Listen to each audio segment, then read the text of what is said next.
Everyone, কেমন আছেন? আশা করি সকলে খুব ভালো আছেন। তো welcome back a new blog video. তো আজকে ভিডিওটা হচ্ছে কুকিং ভিডিও হবে, সরি ব্লগ ভিডিও না, মানে বাইরের জিনিসও দেখাইছি। তো আজকে আমি একটা স্পেশাল জিনিস রান্না করবো, এটা হচ্ছে কচু, যেটা হচ্ছে অনেকদিন পর খাওয়া হচ্ছে আমাদের বাসায়। তো প্রথমেই মা কচুগুলোকে ভালো মতো কেটে ধুয়ে তারপর হচ্ছে সেদ্ধ করে নেয়, আর হচ্ছে মাছগুলোকেও ভেজে নেয়।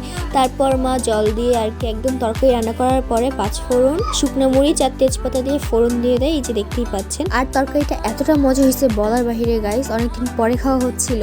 আর মা প্রথমে ভাবছিল হয়তো বা গলা ধরবে, বাট একটু গলা ধরে নেই গাইস। আরও এইটা মনে করেন আমার এত ফেভারিট হয়ে গেছে একটা তরকারি। আর এইখানে লাস্টের দিকে মা হচ্ছে জিরা বাটা দিয়ে আর কি নামিয়ে ফেলে, এই দেখেন লাস্ট কালার।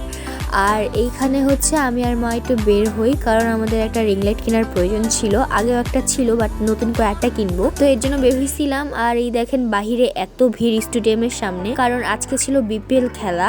আর হচ্ছে দেখতেছিলাম রাস্তার মধ্যে ঝিলমিল বেলুনও বেচতেছিল, আর এই বেলুনগুলো আমার এত ভালো লাগে গাইস বলার বাহিরে। তারপর মার কাছ থেকে একটু জোর জবরদস্তি করে আমি একটা নিয়ে নিই, মানে ইচ্ছাকৃতভাবে মার টাকাটা খরচ করে মা একটা গিফট করে আমাকে বেলুন। তারপর হচ্ছে দেখাইতেছিলাম, এত ভিড় ছিল বলার বাহিরে, রাস্তাঘাটও জ্যাম হয়ে গেছিল। আর মানে একটা রাস্তা আছে যেখান দিয়ে যাওয়া যায়, ওই রাস্তাটা অফ করে দিছিল, মানে এত ভিড় ছিল। আর ভিতরে আই গেস কনসার্টও হয়েছিল, ওরে পিয়া গান যে গাইছে উনি হয়তো আসছিল, যেটা দেখলাম আর কি পরে। বাট প্রথম দিকে বুঝতে পারতেছিলাম যে কি হইতেছিল হ্যান ত্যান।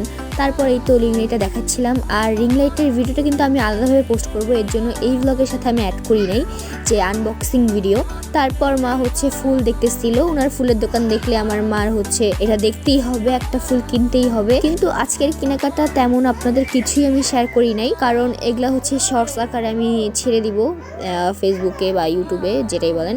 আর এইখানে দেখাচ্ছিলাম যে ওই স্টেডিয়ামের খেলার জন্য এত জ্যাম হয়ে গেছিল মানুষজন, আমি যেটা দেখছি নিউজ ফিডে যে মেট্রো রেলের পর্যন্ত এত ভিড় হয়ে গেছিলাম। আর আমরা আটকা পড়ে গেছিলাম গাইস পুরা, মানে এখানে আমরা হাঁটতেও পারতেছিলাম না।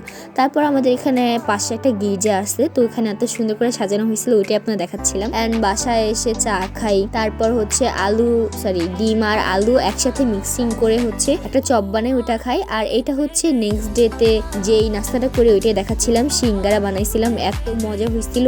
এই রেসিপিটা যদি চান অবশ্যই বলবেন, আমি আপনাদের সাথে শেয়ার করবো। তো আজকের মতো বাই বাই।